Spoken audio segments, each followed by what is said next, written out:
And we begin today with Chrissy Metz, the star of the huge NBC hit, This Is Us. She is opening up in her new memoir about her life, some childhood abuse she suffered, and how she overcame incredible adversity, you may not know this about her, to become a household name.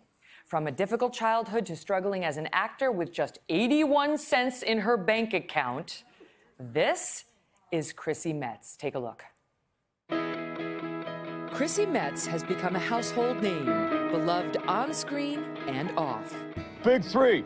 Big three! The 37-year-old is best known for her role as Kate Pearson in the NBC hit series, This Is Us. Mom, you are not. You are not in my way. You are my way. But the doting parents and family life showcased on TV are nothing like the one she details in her new book, This Is Me.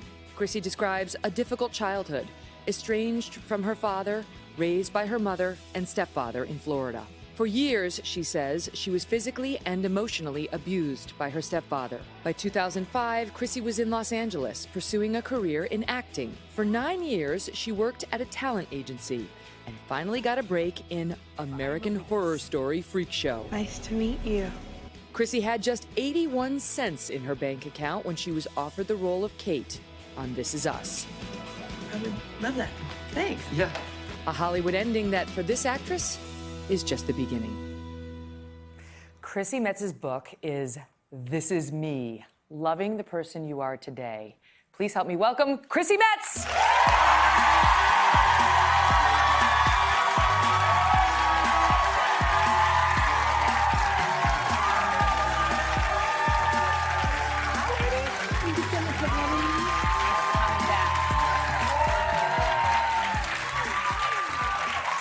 Excited to have you here. Thank you. Me too. All right, I read the whole thing. There's so much I want to discuss. There's so much wisdom in here. Well, wisdom. thanks. Well, thanks. And you're only 37 years old. I mean, you could.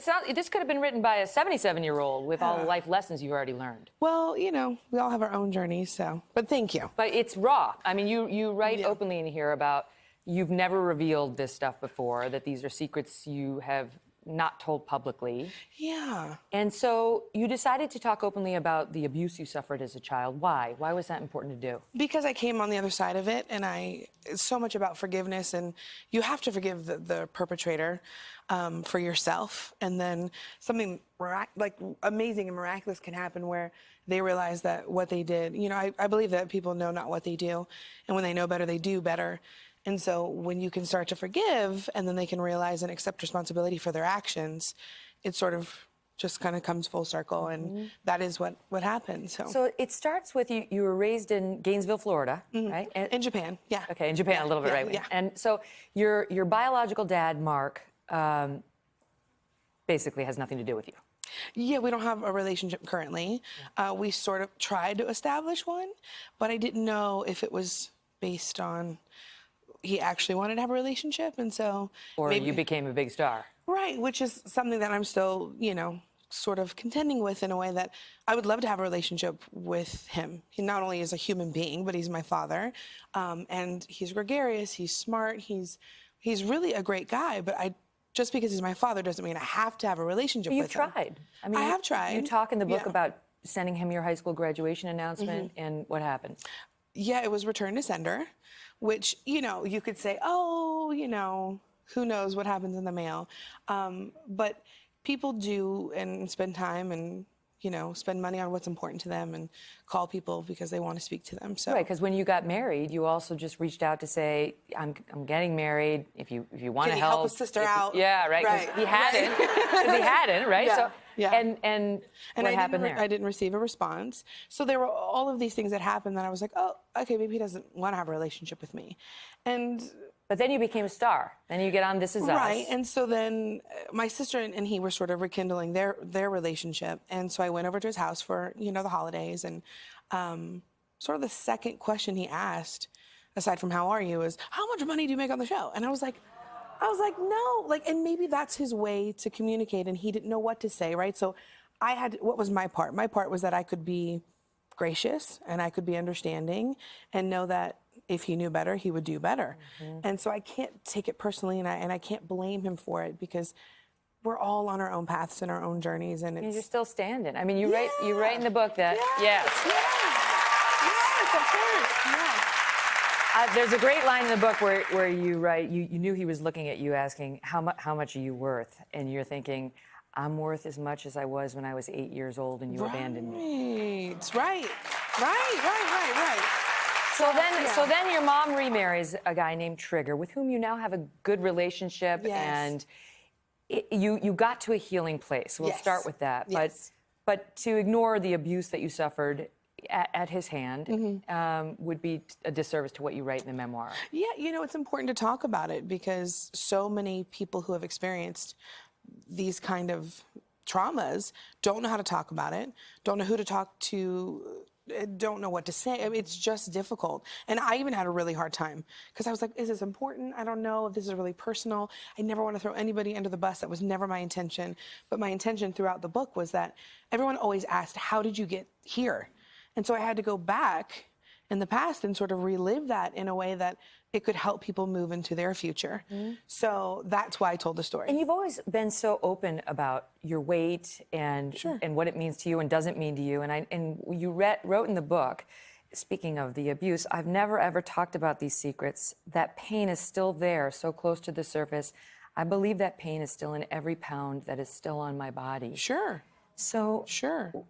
What was it? When you think about the abuse that you suffered as a child, what do you remember about what was done? It was really about not feeling important or heard or listened to or validated in any way. But you can't give from an empty well.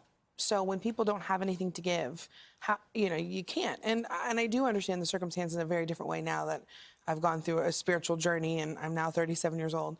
But when you're 12, 13, going through puberty, you're like, huh? You're just trying to figure out what you're going to wear to school and did the dog eat your homework? Very small, trivial things, comparatively speaking. So he would bring out the scale and weigh you publicly? Yeah. I mean, in our kitchen, and so I know, ironic, right? And so it was uncomfortable. Yeah, for sure. You write in the book that I don't remember why he hit me the first time. I know he thought I'd had it coming for a while. I bet I was too loud putting away the dishes. He never punched my face, just my body, the thing that offended him so much. He shoved me, slapped me, punched my arm, yanked my wrist. He would hit me as if he thought I looked at him the wrong way.